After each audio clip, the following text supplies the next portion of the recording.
So it was only a matter of time, wasn't it? It was only a matter of time until the old WNBA fans try to cancel the Studbudz.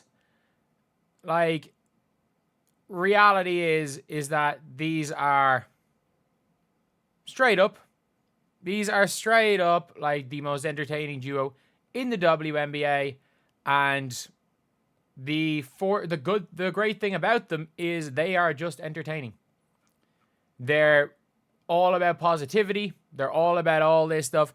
And like at the end of the day, they were showing all the good things about the WNBA. However, over All-Star Weekend, if you guys saw on a podcast, Dave Portnoy went on he went basically talked about how great Studbudz were. And basically, the Studbudz said they're going to bring Dave Portnoy on their stream. Like, they're gonna go and bring Dave Portnoy on the stream, and they're gonna confront Dave Portnoy on what Dave Portnoy said about Angel. And like, look, at the end of the day, I don't think Dave Portnoy has said anything bad, like that bad about Angel Reese. He doesn't like Angel Reese, but it doesn't seem to be anything more than that. Like, he hasn't said anything like really, really bad about her. Like, well, sorry. To whatever extent you mean bad. Like, has he probably crossed the line in terms of fandom? Probably.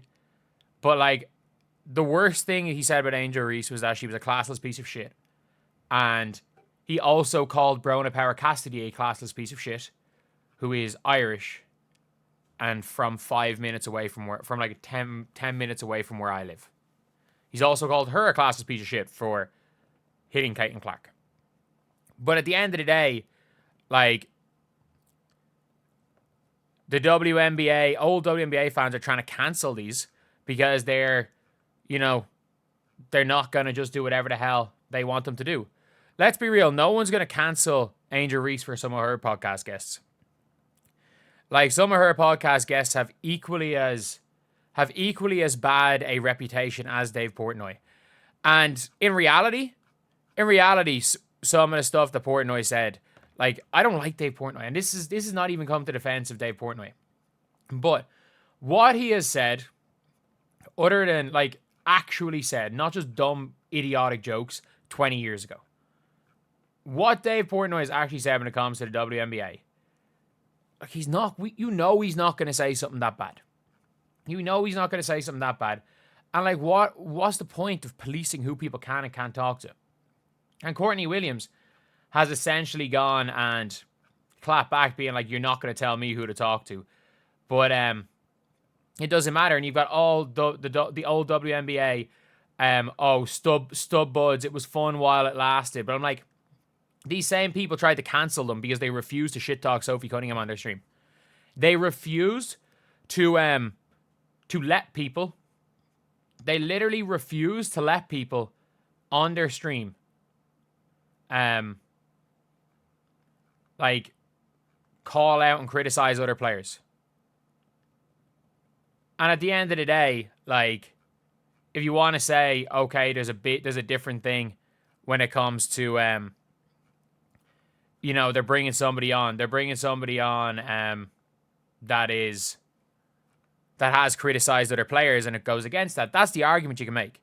But like, the problem is that some players, you are allowed to talk, according to these people, you are allowed to talk to controversial figures who have said crazy things as long as it is, approved crazy things.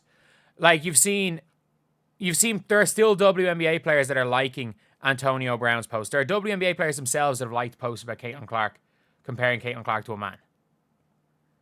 Like, those posts exist. And at the end of the day, like, this is the real world. This is the real world. Like, you are going to talk to people and you're going to interact with people that maybe don't have every single one of the same values as you do. But at the end of the day, you make that decision. Fuck all this cancel culture. You make that decision. If the Studbudz didn't want to talk to Portnoy, that's fine. If they do, that's fine as well. Because at the end of the day, like, let's be real.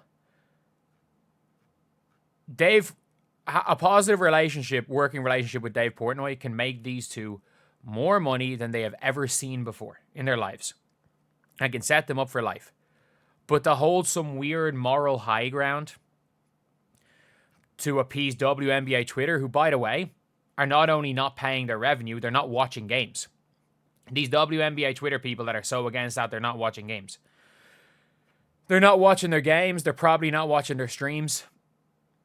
They're just looking for the next controversy so that every single player can fit into line with what they want them to do. And at the end of the day, like, this is just like the situation when they said Dave Portnoy screaming "ball don't lie" was harassment. And that Dave Portnoy should be banned from going to WNBA games because he screamed "ball don't lie." And I'm like, okay. This is not, again, me trying to defend Dave Portnoy, because, like, I don't think Dave Portnoy is a good guy. I don't think he's a good guy. But, like, if you look at some of the guests that were on Angel Reese's podcast, and I mean this when I say this, like, Angel Reese's second guest ever was Cheryl Swoops. And with some of the shit that Cheryl Swoops said about Caitlin Clark, and it was celebrated by these people. You can be horrible towards other WNBA players as long as it's WNBA players that they deem fair targets, which is Caitlin Clark and Sabrina Ionescu and Sophie Cunningham and anyone in the orbit of Caitlin Clark. Which is Caitlin Clark and anyone in the orbit of Caitlin Clark are deemed, outside of Kelsey Mitchell, because Kelsey Mitchell is she's very, very nice person, but like she's not a fair target because they're allowed to use Kelsey Mitchell in Kelsey Mitchell is better than Caitlin situation. And now after the Kelsey Mitchell family situation, you better believe they're going to be pushing it even more. Like, they're going to be pushing it even more. So you can't go at Kelsey Mitchell, but anyone else in the general vicinity of Caitlin Clark, it is like they're all fair game. And like, that's the thing where it's like, I really would have liked Courtney Williams just to not have tweeted anything. She tweeted basically, yeah, no one's going to tell me who to talk to. I wish she would have just not tweeted anything and just, had the fun streams, had the entertaining streams. Because at the end of the day, that's what people are going to watch. People don't watch streams because you're virtue signaling. People don't watch streams because of weird like ties that players have and players don't have. At the end of the day, people watch streams, people watch basketball to be entertained. And these two are incredibly entertaining. And I think the fact that they are willing to, interact with somebody that maybe, one side of the WNBA doesn't like. And you know what? I hope they do go and press Dave Portnoy. I hope they do bring on Dave Portnoy and press him, because at the end of the day, if they believe what he said about Angel is wrong, go for it. Go for it. And that's going to be an entertaining stream. If they do plan on just, laying into Dave Portnoy is probably fine with that. At the end of the day, entertainment is entertainment. Entertainment is entertainment. Sport is sport. And I think it's going to be one of those situations where people that pretend to watch you, people that pretend to care, are not watching you in the first place. And I think that is a legitimate thing that people need to know, is that when people pretend to care, because again, let's be real, this is not about players talk. This is not about people talking about players. This is not about awful people, because again, let's not forget, it is acceptable to hate on Caitlin Clark. It is absolutely acceptable. All those WNBA players that still follow Antonio Brown on Twitter, when what Antonio Brown did on Twitter was 1,000,000 times worse than anything Dave Portnoy had ever said. You've got family of these WNBA players reposting Antonio Brown, all of these things. So look, at the end of the day, do I want the Studbudz to talk to Dave Portnoy? If you had asked me this 2 days ago, my answer would have been, I don't care. I actually do not care one bit about Dave Portnoy. That would have been my answer 2 days ago. But my answer right now is, do I want to talk about the Dave Portnoy? Hell yeah. just to stick it up to those dickheads on that other side of WNBA Twitter who think they can control who every single person speaks to. But anyway, yeah, that is the video. Let me know what you guys think in the comment section below. Do you guys agree? Do you guys disagree? And as always, thank you guys for watching. Please like, comment, and subscribe.